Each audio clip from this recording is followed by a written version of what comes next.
लिए जिंदा है। एक अहम मुकाम जो था इस संघर्ष का तब आया जब अचानक से 2 अप्रैल को सुप्रीम कोर्ट ने संजय सिंह को जमानत दे दी।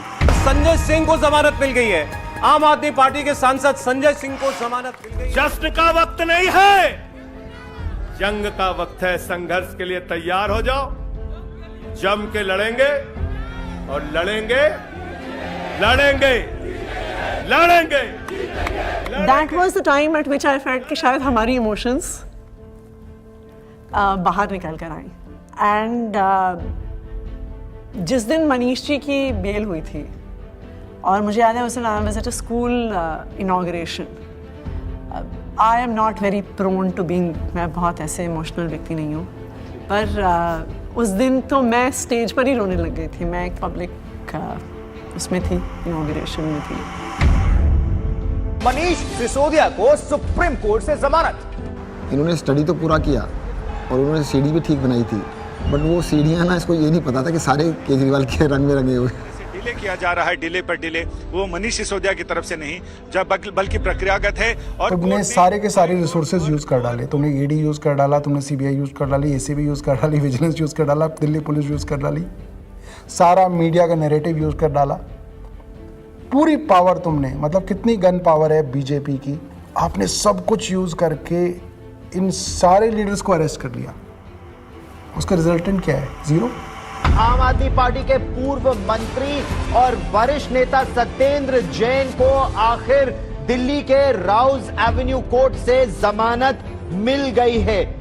हमें पता तो था ही कि आज नहीं तो कल, कल नहीं तो परसों बाहर तो आना ही है, क्योंकि हमने कुछ किया नहीं है। अगर हमने कुछ किया होता तो शायद हम बीजेपी ज्वाइन कर लेते, जैसे बाकियों ने किया। अरविंद केजरीवाल को जमानत मिल गई है। जिस खबर का इंतजार आम आदमी पार्टी के नेता कार्यकर्ता लंबे वक्त से कर रहे थे, वो खबर आ चुकी है। अरविंद केजरीवाल को जमानत मिल गई है। अभी की बहुत बड़ी खबर, दरअसल अदालत तो ये इलेक्शन डिफाइन करेगा कि आम आदमी पार्टी कहां जाएगी, और अगर ये इलेक्शन अरविंद केजरीवाल जीतते हैं तो वो उस लीग में आ जाएंगे जहां पर ये चर्चा होने लग जाएगी कि अगर 2029 में लोकसभा का चुनाव होगा तो क्या अरविंद केजरीवाल प्रधानमंत्री का एक चेहरा हो सकते हैं, वो चर्चा होगी। नहीं, मैं कभी अपने आप को ऐसे नहीं सोचता कि मैं कभी पीएम बनूंगा, या कभी ऐसे भी नहीं सोचा था कि मैं सीएम बनूंगा। सो पीएम बनना मेरी ज़िंदगी का कोई मकसद नहीं है, लेकिन जो भी सरकार आए इसे ख़त्म करना होगा। मैं चुनाव के टाइम में चुनाव लड़ो, आपस में एक दूसरे को गाली गलौज मत करो। आपने जो काम किए वो जनता के सामने रखो, आप जो विज़न लेके आए हो वो जनता के सामने रखो। जनता को जो पार्टी पसंद आएगी उसको जिताएगी। जीतने के बाद सारी पार्टियों को मिलके फिर काम करना चाहिए, देश के लिए काम करना चाहिए, चाहे पक्ष में हो विपक्ष में हो। विपक्ष को कंस्ट्रक्टिव क्रिटिसिज्म करना चाहिए ताकि सरकार अच्छा काम कर सके, लेकिन एक दूसरे का जेल में डालना ये अच्छी राजनीति नहीं है। मैं दिल्ली की जनता से पूछना चाहता हूं, मैं देश की जनता से पूछना चाहता हूं कि क्या केजरीवाल ईमानदार है कि गुनहगार है?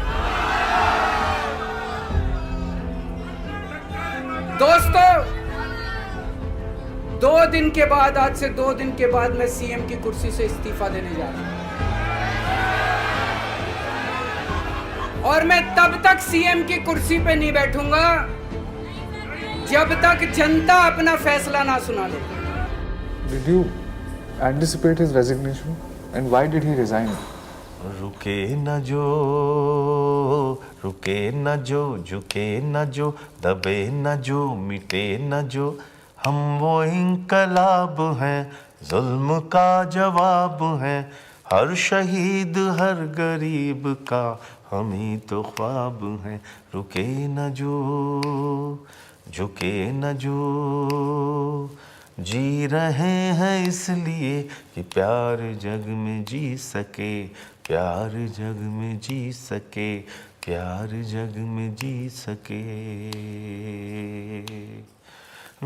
जब हमने पार्टी बनाई थी तब सभी नेताओं और मीडिया ने कहा था कि इनकी एक भी सीट नहीं आएगी, लेकिन जनता ने मुझे मुख्यमंत्री बना दिया। जब हमने 2014 में असूलों के आधार पर सरकार छोड़ी तो इन सब ने फिर शोर मचाया कि आम आदमी पार्टी खत्म हो गई, अरविंद केजरीवाल खत्म हो गए। लेकिन फिर जनता ने हमें 67 सीटों के साथ जीत दिलाई, और 2020 में हमने वो कर दिखाया जो किसी ने सोचा भी नहीं था। हमने अपने काम के नाम पे वोट मांगे, शिक्षा और स्वास्थ्य के नाम पे वोट मांगे। सबने कहा कि इस देश में शिक्षा और स्वास्थ्य पर कोई वोट नहीं देगा, लेकिन जनता ने फिर सबको गलत साबित कर दिया। जनता ने कहा, अगर आप हमारे लिए काम करोगे तो हम आपको पावर देंगे। मैंने तो राजनीति में इतना ही सीखा है कि जब जनता अपना मन बना लेती है तो भले ही उनके सामने कितना बड़ा तानाशाह हो, पूरे सिस्टम की ताकत हो या बड़ी बड़ी पार्टियां हो, जनता सबको ध्वस्त कर देती है। जनता के सामने किसी का अहंकार नहीं चलता और जनता से बढ़कर कोई अदालत नहीं है। इसलिए मैं जनता के बीच जाऊंगा और अब जनता फैसला करेगी। जुल्म का जवाब है हर शहीद हर गरीब का, हम ही तो ख्वाब है रुके न जो।